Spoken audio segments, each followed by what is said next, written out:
Task Force cancels Miami's Winter Party Festival.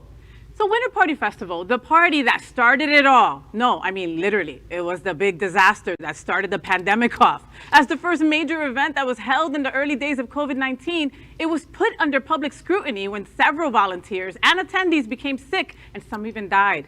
Back then, we weren't aware of just how much the coronavirus had spread.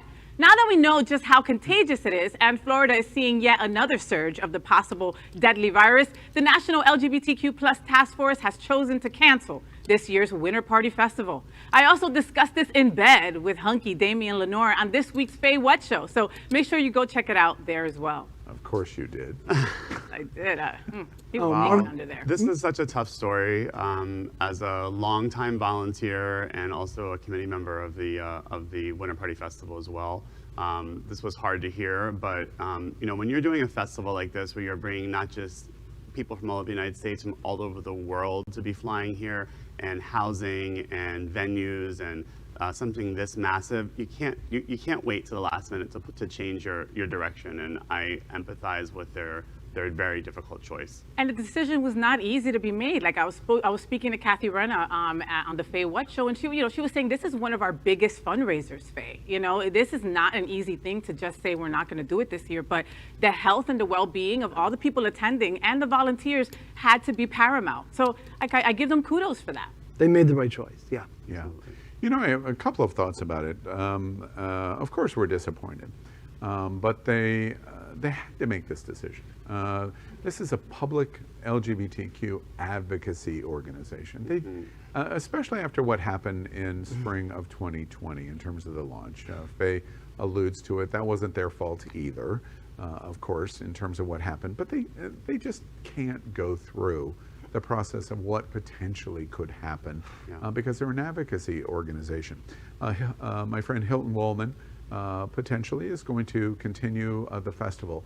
And I support that too. I support the task force deciding not to because of their public nature of their advocacy, and Hilton Woolman or other organizations that are private promoters being able to do it because they're a private organization and they make sure that they follow city and the ordinance recommendations, etc. So it's still probably and likely going to go on in some fashion, but not with the task force risking so much more than the events itself. The second thing I would say is I just remind everybody, am I concerned about Omicron and Corona or COVID-19? Yes, of course. But the statistics are showing overwhelmingly this is two pandemics going on. One pandemic is for those that are fully vaccinated, which is everyone that you're looking at on this screen right now. The statistical percentages for those fully vaccinated are incredibly small.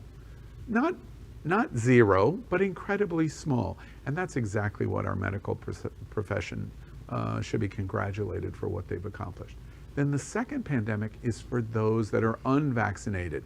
95 to 98% of all the statistics that we're seeing in cases, in hospitalizations, and in deaths are in this category.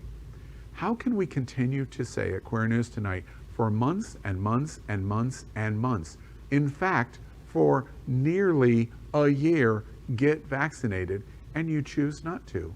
The consequence of choosing not to are the statistics that we're watching today. So it's two pandemics going on. Everyone at Queer News Tonight and Happening Out Television Network continues to implore you, get vaccinated. LGBTQ+ news is vital for our community and for the broader world as a whole. We have enough enemies at Fox News. Tucker, Sean, and Laura are loud. We need passionate allies. Happening Out Television Network, Queer News Tonight, and It's Happening Out are literally out of the closet and into the headlines. Our community needs your support. Like this broadcast and subscribe now to ensure the growth of the entire LGBTQ+ community.